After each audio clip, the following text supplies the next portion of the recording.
what's up? Make sure you like, share, subscribe, hit the notification bell up above for future uploads, and check out the links posted in the description down below to support the channel. Thank you. I was going to do a review and player rating there last week for the players for Manchester United, but I decided not to because I just had better things to do and nobody was getting more than a 5. And to be quite honest with you, the person that was getting a 5 from last week was Christian Eriksen, because I thought he was the only one that put in a performance, and he did again today. But what does that say if you're a professional footballer and you're sitting in the dressing room and you're looking around and you're seeing Christian Eriksen, who's the best performer out of everybody that has played that day? Not to be disrespectful, but that's a guy who has died and come back to life, and he's put in more of a shift in a performance than anybody else in that dressing room.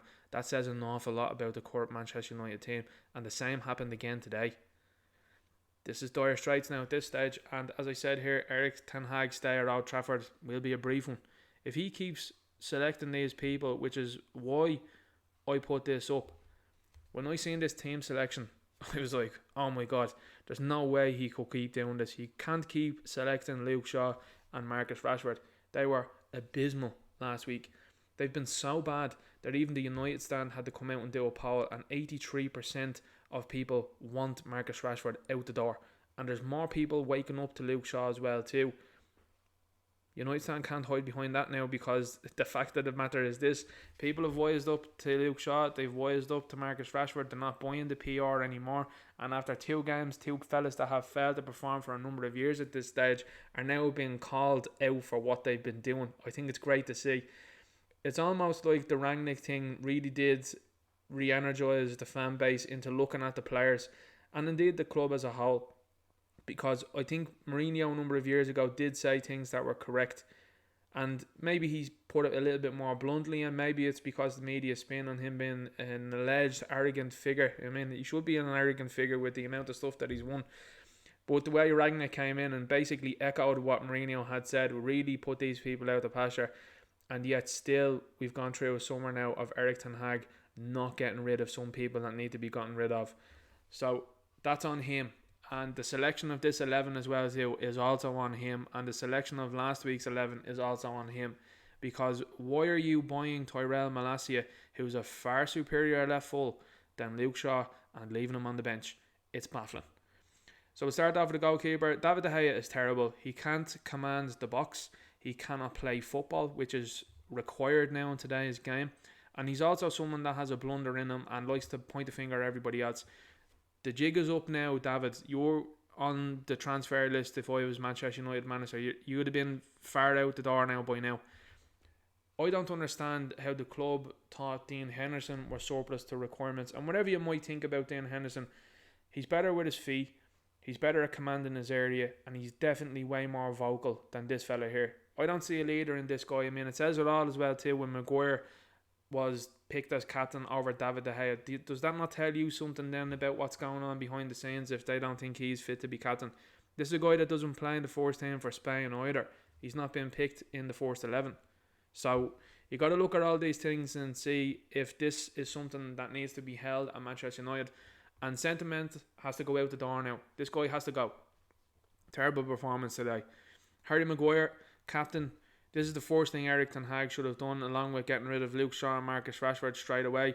He should have stripped this fella of the captaincy. This fella shouldn't be Manchester United captain. He's not good enough. He doesn't have it. And I think that's put an awful lot of pressure on this guy. And I think that that's reflected in his performances.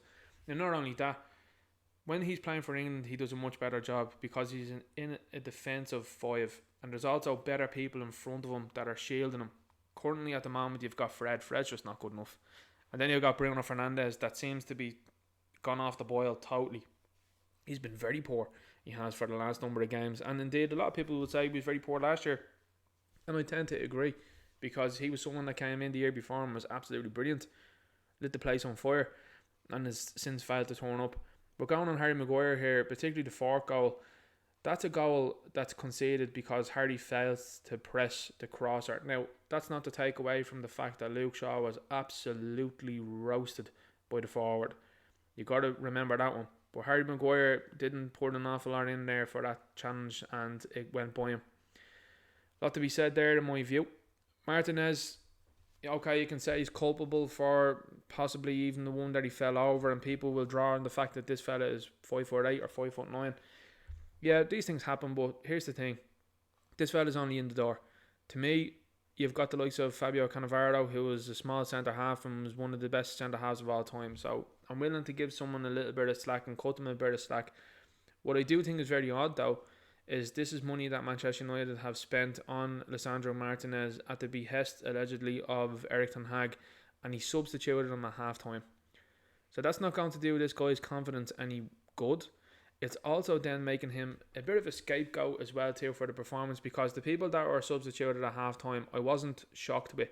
There were people that shouldn't have been starting the game, bar Martinez in my view. Now how Maguire got through half time does kind of raise some questions as well, because if there's problems in the defence, particularly with crosses and stuff like that and corners, you're expecting him there to be leading it and pointing out the right people and going with the right people. That's not happening though for him, so he's not captain material in my view. There must be some sort of clause in the contract of Manchester United managers that's telling them to play this fella, because there has to be some reason. They're not picking him out of ability, I can tell you that. Ronaldo, anonymous today. Very poor. Couple of efforts on goal, but not really interested. And I'm sure he's looking back at the other 10 and saying to himself, I used to play at a top tier Real Madrid side, and look at who I'm playing with now. Bums. Luke Shaw, Homer Simpson look alike. Like bums. I'm playing with these guys. This is outrageous. This fella went from playing with Marcelo, one of the best left fulls probably of all time, serial winner, and then he's looking at Luke Shaw, huffing and puffing, coming up the line. He must be thinking to himself, here lads. Bruno Fernandes, poor again. This is 2 poor performances from him on the bounce. Very surprised, and there's a lot of arm waving and gesticulating from Bruno. And what I've noticed as well too with Bruno, I'd say in the last 6 games probably, is a lot of diving, and I don't like to see it. Because when you look at great midfielders in the past there, like Roy Keane and Paul Scholes, and I know it's something that's irritating for a lot of people looking back at the past, because listen, Paul Scholes and Roy Keane made mistakes for sure, but when you're seeing a fella roll over fairly handy and he's not getting frees anymore because the referee is saying to be wide to him, that's a problem then, because you're caught in with the opposition on the move and the referee just waving around. So that needs to be pushed out of this fella's game. Something needs to be happening with him in terms of either resting him or taking him out of the team for a little while and sorting out what's going on, because this guy doesn't seem right at all. I don't know what's happening. Rashford, you know my thoughts on this fella. This fella's awful and was anonymous again today. There was talk there during the week that he was wanted by PSG. I have to say, admittedly, I laughed very hard at that. There's no way this fella's wanted by PSG. Messi, Neymar, Mbappe. They're getting rid of guys as well too, like Paredes out of PSG. Think they want Rashford? Now what happened immediately then after that was within a span of a couple of hours as well, by the way. There was a big fervour online where the United stand even came out and said, would you sell Rashford? 83% of the people on Twitter said absolutely yes. To the surprise as well too of Mark Aldridge, he didn't think that people want this fella out. They absolutely do. Everyone knows what this fella's all about. They know as well too with the PR spin about him going to PSG. People were offering to drive him to the airport. I'm serious. That's what was going on online, because they know now at this stage that this fella's costing money. He's not putting a shift in, and it seems to be that the Glazers must be trolling the fans now at the moment. And inevitably, what happened even later in the day was there was talks then that Manchester United were keen on signing this fella to a new contract. Why? He's put in an awful shift last year. He's put in an awful shift so far this year. Get him out. He has to go. This fella is dreadful. And he gets protected like Maguire and Shaw, in my belief, because they're English players. And indeed, Sancho, he's getting it next as well too. That's another flop. You're getting this guy here, Rashford, that's been protected.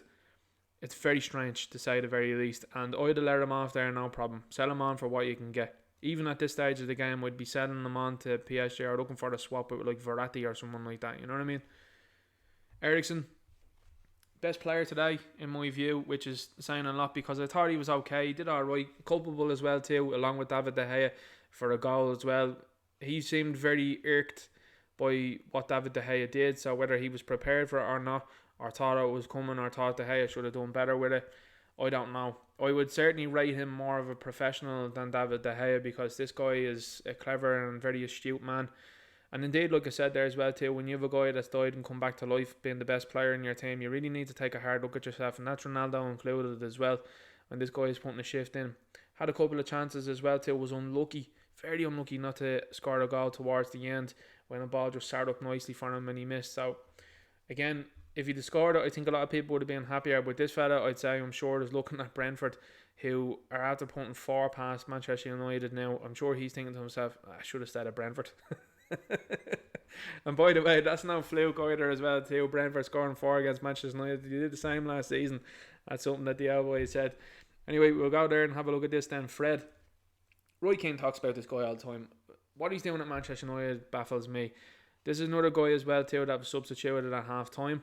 So in fact, the manager seemed to be laying the blame at this fella's door also. He was replaced then by McTominay. I'll get into some of the substitutions now as we go on. But Fred is just not good enough. He just simply is not good enough. A lot of this team, let's be honest, wouldn't be tolerated at Manchester City. They wouldn't be tolerated at Chelsea. They're not tolerated even at Arsenal now at this stage. It seems like Mikel Arteta's getting the game together at Arsenal. They wouldn't be tolerated at top teams. So they're being tolerated here. Why? Get them out. Delo, another poor performance. Again, here's the thing. Comes down to the manager. If I was the manager, what I would be doing is I'd be setting up a very solid back 4. I'd be setting up the best players that I have to just keep defending. Don't worry about going forward yet. You need to get the basics right before you try and do outstanding things with these guys. These guys aren't outstanding talents. You got to get the basics right first. What I would have, and it might be to the chagrin or the annoyance to some people out there, it's undeniable that Aaron Wan-Bissaka is a better defender than Delo. Now, Delo is better at him than going forward, but as a defender, he's a better defender. To me, he should be playing right full instead of Delo. Don't worry about going forward. Don't worry about this bombing forward nonsense or anything like that at the moment. Get the basics right and get Wan-Bissaka in there. Looking across the back line as well too, I'd have Tyrell Malacia on the left full position. And if you want someone to go forward, let it be him. Have a pendulum system where it falls into 3, then at the back if Malacia goes forward. People might say, well, that's going to be very predictable after a while. But to me, it's very predictable when the team are kicking the ball slowly up forward and then they have to pass it back and pass it around. Everyone knows what's happening there. So, Delo, another poor performance. Luke Shaw. You'll know at this stage that this is a player that I have no love for whatsoever. I actually have quite an amount of disdain for this guy. This fella's nearly a decade at the club. He is awful. He was roasted for the 4th goal. He's been defensively poor for these 2 games and needs to go. In my view, as well, another individual that was substituted at half time correctly for Tyrell Malacia, and Tyrell Malacia made a huge difference. Now, I mean huge difference.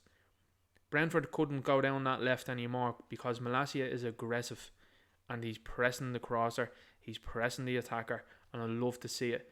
This should be the end of Luke Shaw. Luke Shaw's career should have been over at Manchester United during that pre-season.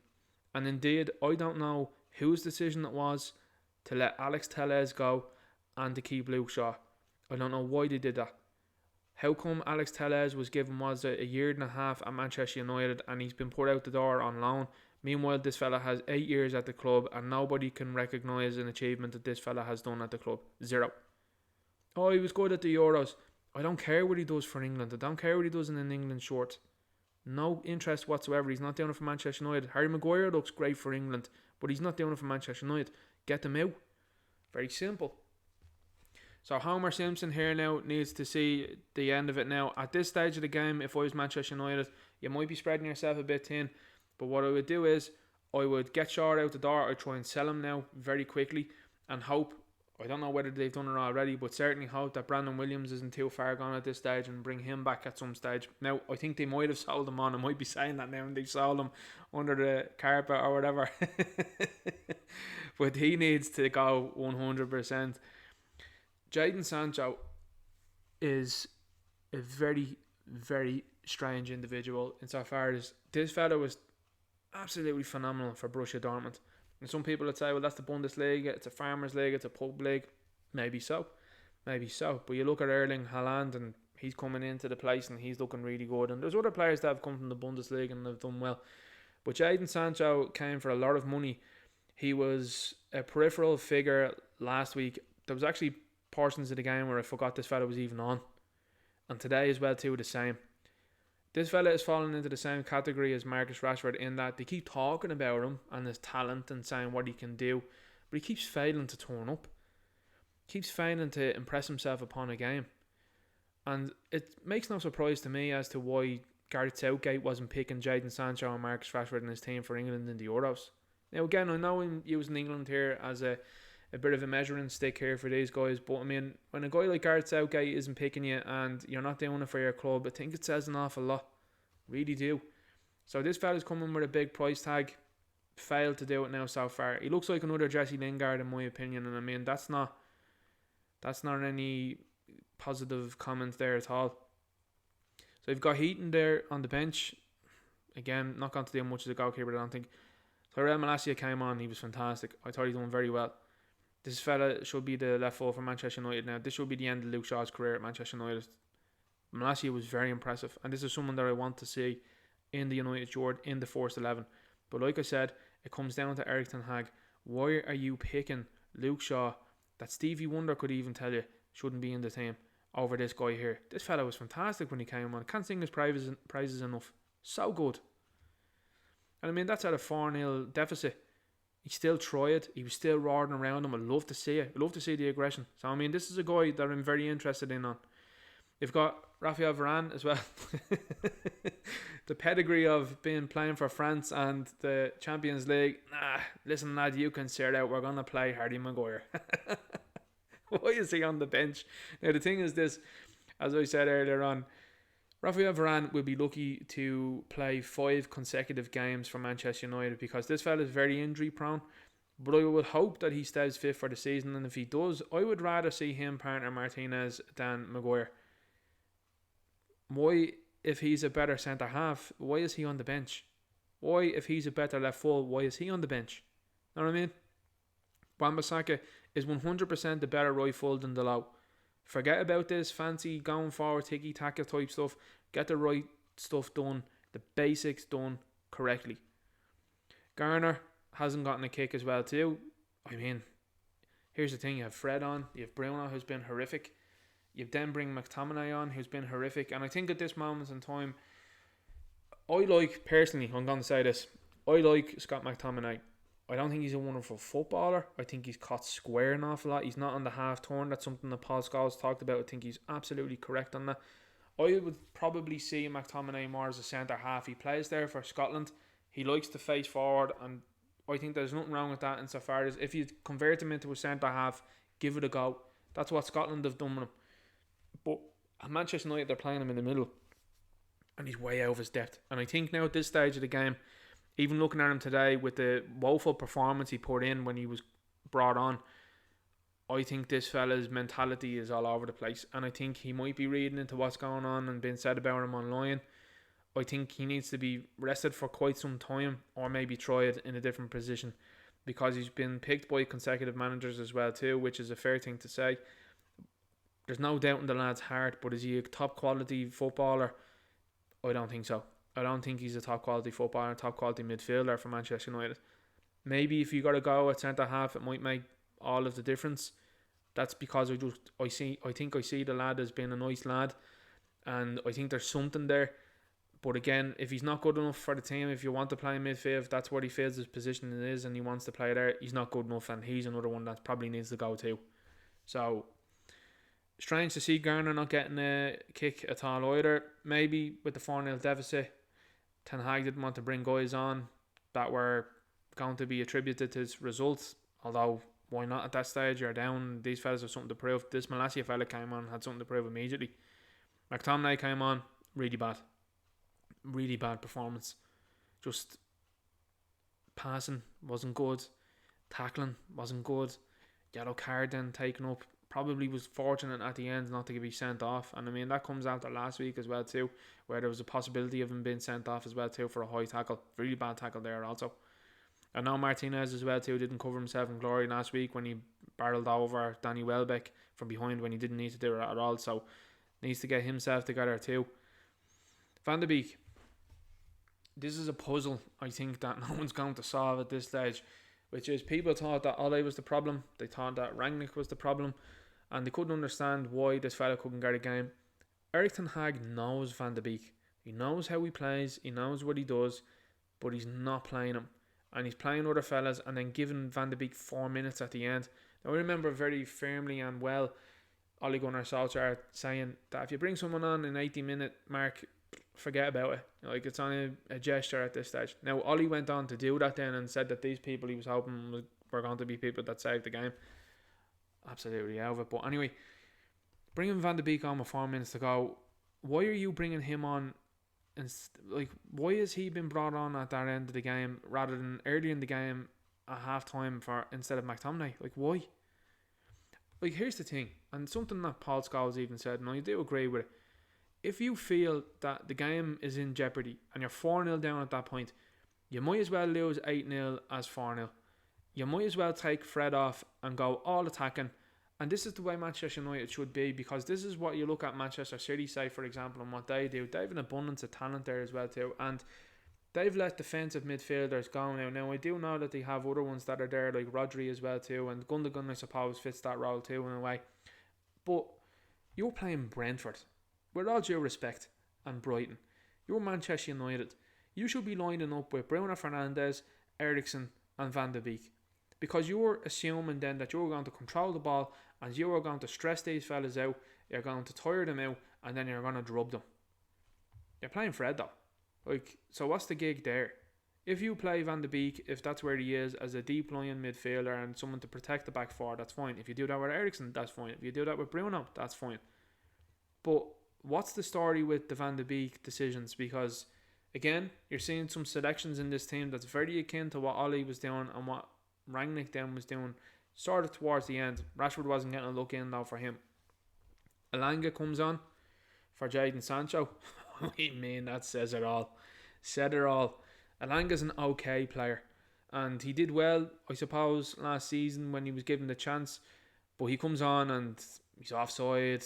Just he's not a top tier footballer either in my view. You know, there's songs that are made about him, and I think that that's what's happened as well to Manchester United over the last number of years. You know, the Tony Martial, 50 million down the drain, Tony Martial scores again. I think that's why Martial's still at the club.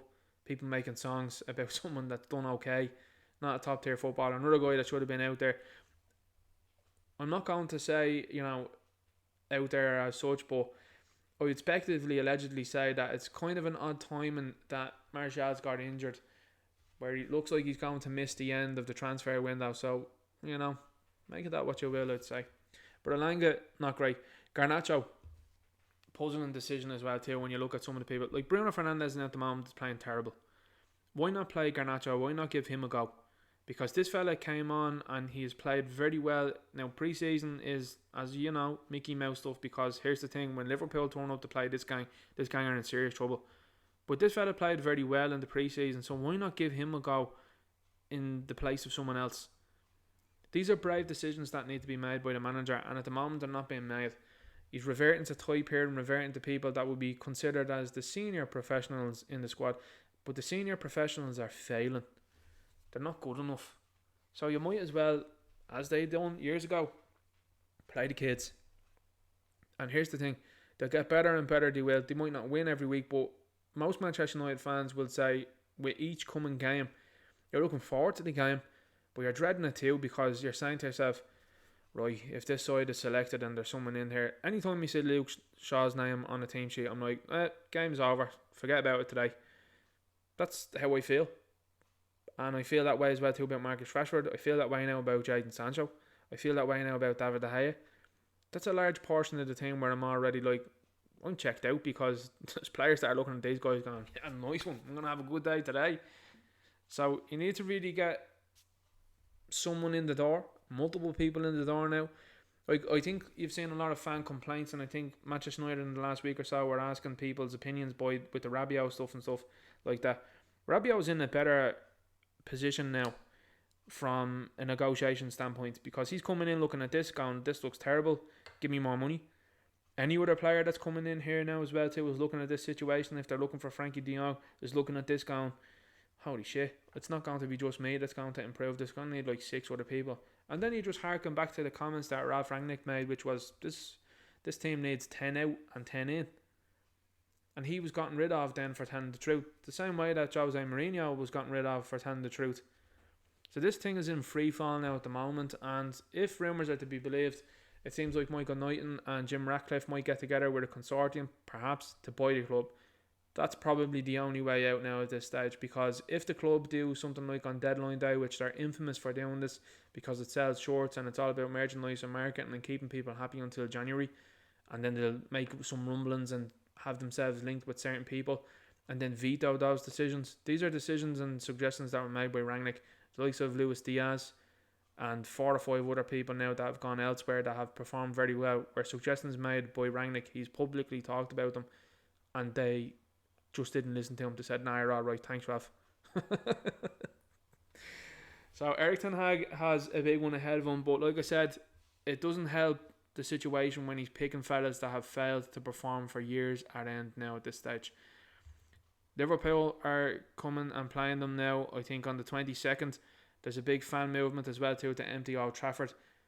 I think after the performance today and the performance last week, I think there's definitely going to be way more people that might have been like, well, we might go to the game. I think they're all out now. They're all like, no, okay, get these people out. Get Glazers out now, 100%. Empty Old Trafford. Maybe that's the work. I don't know. Maybe Erik ten Hag is doing 4D chess here or something like that and picking such a bad team and putting these fellas out the pasture because he's like, oh no, we definitely need a new left full, but you brought one in and you won't play him. We need a new centre half. You brought him in and then take him off at half time. Maddening this, absolutely maddening. And saying that Marcus Rashford's in the plans and you want to keep him, he's a great fella and all that. The fans will turn on this fella very quickly if he keeps picking this team, and I have to be quite honest, he was someone that I was very interested in coming into the club, and now I'm looking at it going, I'm not sure now. I'm not sure what the story is because this doesn't look good so far. Anyway, that's what I thought about the game today. I thought the game was very poor. I thought United were terrible. All credit, by the way, to Brentford. Brentford were excellent. Those are fellas that were playing for the badge. Those are fellas that are playing for integrity.